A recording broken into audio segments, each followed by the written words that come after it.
We're here with the CreativeEra's own Whitney.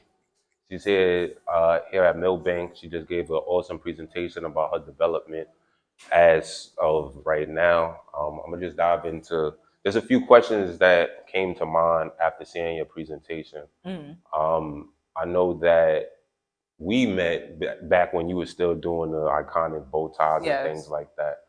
Can you talk about just the transition from mediums? Like initially you were primarily just doing the bow ties, but now you do customizations of shoes and apparel.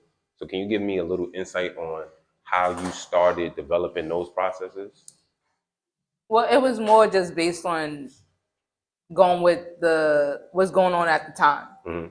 Bow ties was popular at the time. You know, sweatshirts was popular at the time. So I was going with whatever was happening around what people were wearing. And over the course of the years, I just kept evolving with the community, the people who support me, the people who've been following me for years. Like not all of them wanted to wear bow ties or their whole life. Some of them just wanted to have, you know, apparel. You know, some people just wanted to have book bags. Now people, you know, everybody know that footwear is the most popular thing happening in the United States. So that's normally where, you know, that's where I make most of my content. Gotcha. Okay. And now, being that we are in more of a digital age and see the development of social media playing a large impact on how people get exposed, can you talk about how it was transitioning from like the early days of just primarily maybe using word of mouth or Facebook to now having to be on multiple platforms at once, trying to kind of engage with the audience? Oh yeah, that transition was. I mean, I'm still learning it all because there's so many different platforms. But back then, it was like when I first started, it was just Facebook and Instagram had just started. No one really knew what is like how Instagram was, how to utilize Instagram. But for me, I was posting like every hour. That's when it was chronological order. So if you post at 10 a.m., people gonna see it at 10 a.m. Now the algorithm is all crazy. And then like the way I used to get my stuff out there was I would go to I would make business cards and I'll go to Soho, give out people my business cards. Before sliding to people DMs, I would go inside, you know, sliding DMs and tell people about my website and stuff like that. But now that I've grown a little bit more, it's like I'm on like the more exposure. So now I'm on Instagram, I'm on Facebook, I'm on TikTok, I'm on Pinterest, I'm on YouTube, like any platform. I'm just now on Snapchat, but everything else I'm on a regular basis. That's a fact. Yeah. Now we saw you did a lot of collabs with different brands. Are there any brands that you would be interested in working with that you haven't? Well, yeah, of course, Nike. Of course, that's like the top notch. Like Nike, working with Nike. I would love to have an article. I've been featured on articles like my name has been mentioned because of the collaboration I did with Tito's. But it's been named on Forbes, Yahoo, Vibes, Vibe magazine, different platforms like that. But my number one is Hypebeast. That's like I want to have by the end of this year I'll have an article on Hypebeast. Right, that's all you got to do. You got to yes. You got to manifest it. Yes. So it seems like you are more so paying attention and connecting with footwear. Was that something that you've always been interested in, or was that something that you've grown to appreciate as you started to develop your brand? Nah, I've been doing footwear since I was in the 6th grade. So the kids that I'm talking to now, was it 6th grade?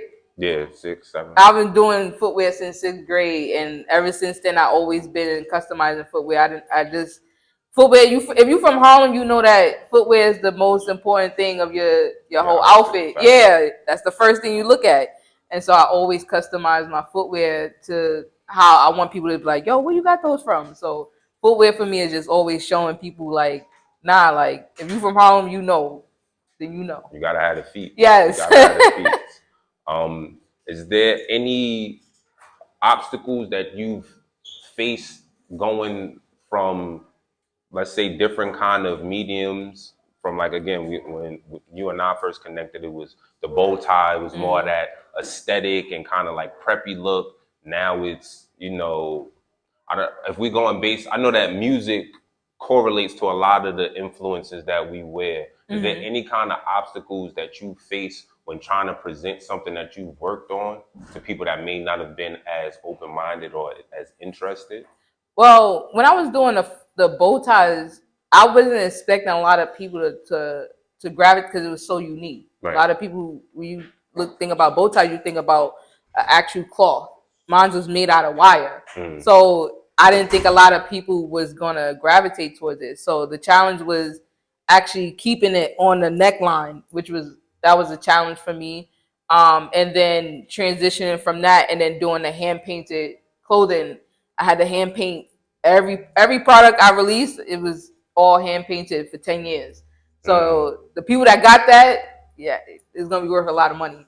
But I don't do it anymore because it took a toll on me. That was one of the challenges. Is I was a walking factory. I had to keep reproducing and reproducing. So now my new challenges is like learning to how to make clothes from scratch. It's not as simple as I know how to make book bags from scratch because it's a sewn straight line. But with clothing Everybody's size. everybody's size is you gotta it is a whole nother.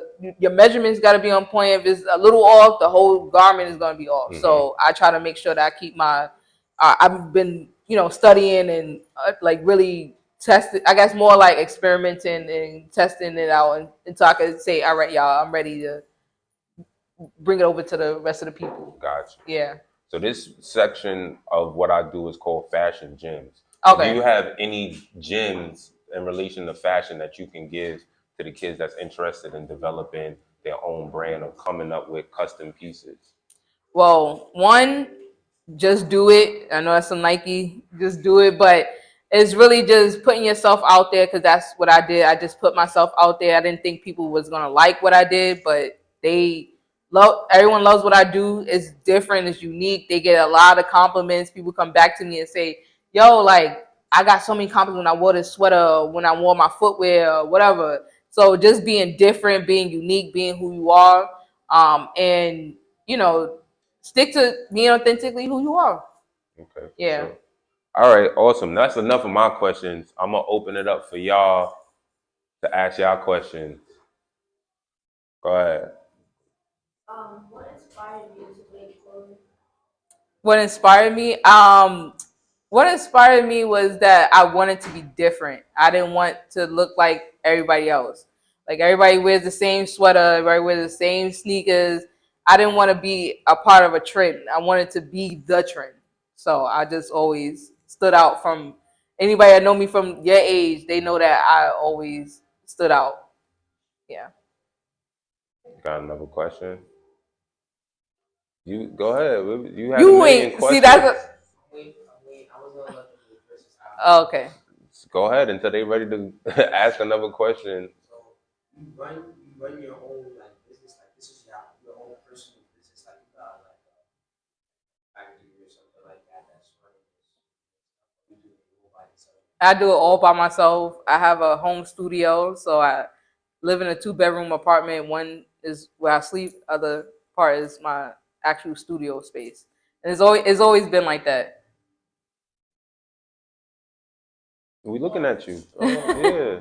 Why is everything so colorful? Because I struggled with my mental health over the years, and so I've always seeing color for me makes me happy, and anything that's muted, I don't like it. So I'm always being bright, and then also people who I'm around other people, I like to be bright so that they can brighten up their day, or they'll see me and see my smile and they'll be like, oh, I like your energy. And so that's why a lot of my stuff always has like a neon, some type of neon in it. Thank you. Um, I got another question. So when you first got like your first product and it blew up, what was your reaction? It's What not like it's not normal. You like put something out there you expect it to blow up the way that it did. Well, it wasn't particularly a product. It was I had 2 years into my brand. No one knew what I did. I mean, no one knew who I was. And I did a Black Friday sale where I was selling stuff for like $10 and $25. I just did it because it was Black Friday. No one knew what was going on. I posted it. I went to sleep. I woke up and it was just I was getting sales left and right, left and right. Now, mind you, I'm doing all of this stuff by hand. So I had over 150 something products that I had to complete. At some point, I had to shut down like my website because it was getting crazy. And so that was like the first time people acknowledged that what I did, and they were like, "Oh, nah, this is dope." And then everyone just the more people like promote it, I mean, like the more people wore it, the more people I brought more people into the brand. So you never know when is your opportunity. You just gotta keep doing it.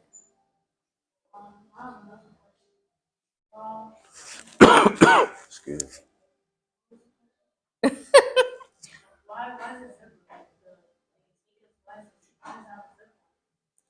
Which one? Actually, let me. Can you bring those to me? That one and the green ones, the neon green. So these are called shoe trees, and this is to keep your sneaker from flattening like that. Yeah, you could put it there. Oh, you said these are squeeze marker? Yeah, so like if you want to display your sneakers, Go that way. so if you want to display your sneakers at home or something like that, it's called a shoe tree, and it just keeps your sneakers from not deforming. Yeah. So these got a zipper because I call these the transformers. Because when you open it, you don't expect it to look like what it looked like in the inside. So these you missed the part, but these sneakers went viral. As I mentioned earlier, they at 1.8 million views on Instagram. Yeah, million. Somewhat, I guess. And then these right here, these are like my fate. I like these because you could take this off, and that's what you call a transformer. So you could take both of them off. And you could wear them just like this, or you could wear them with the shoelace covering.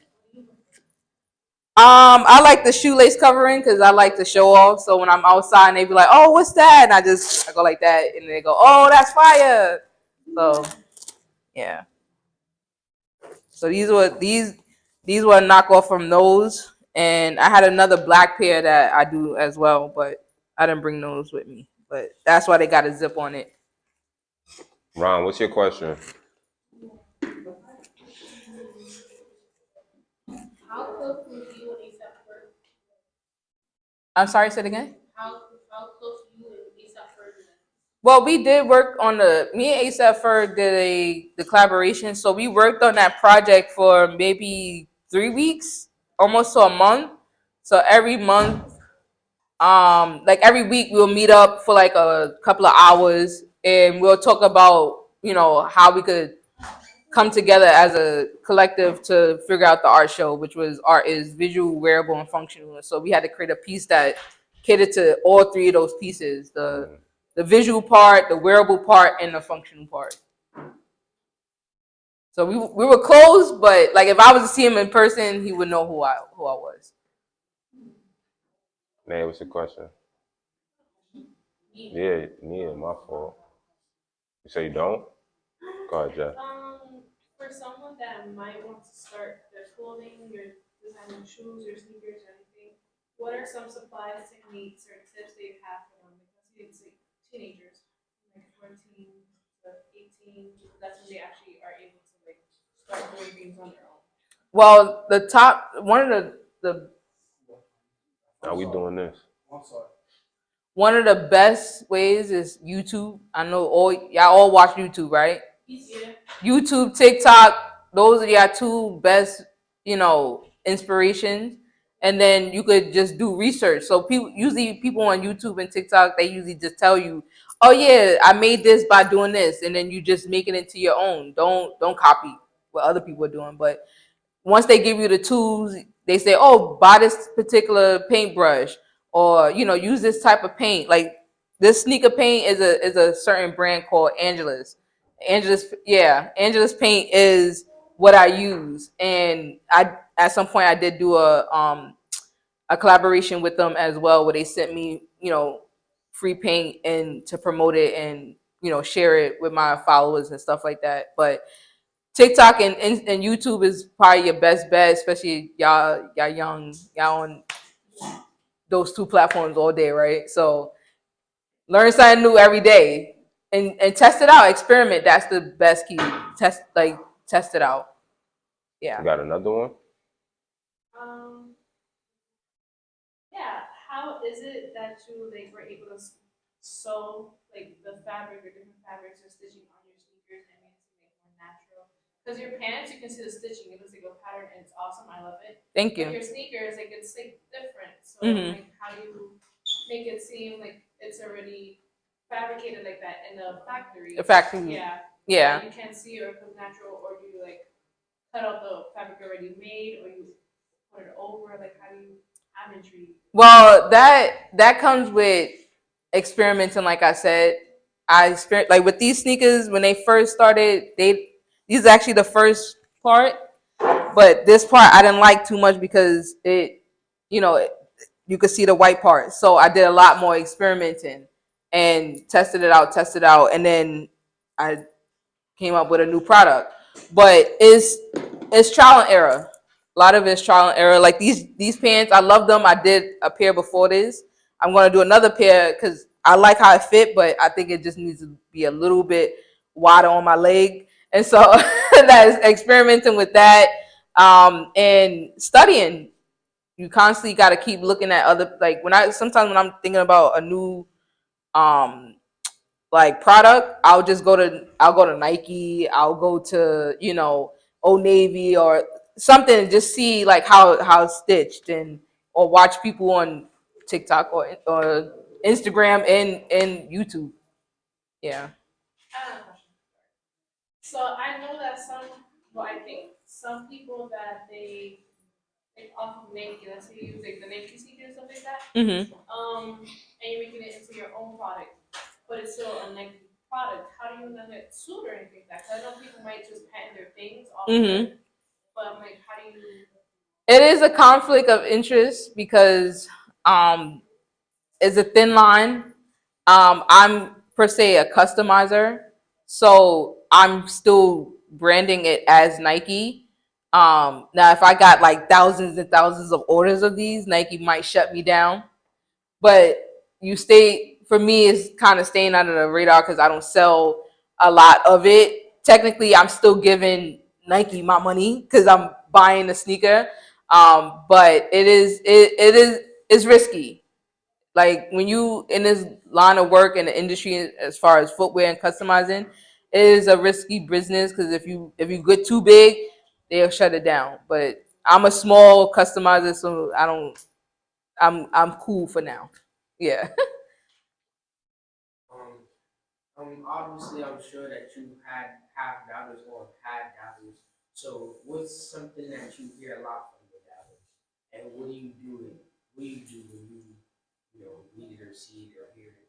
When you say doubters, like haters, well, honestly, the community I built around mainly on Instagram, I don't get that many people doubting me. Now, when the sneakers blew up, when they went viral, I had a whole lot of people putting on my page like these are trash, these are garbage, throw these away. And so it didn't really bother me because I knew that I know these sneakers are lit, like these are fire.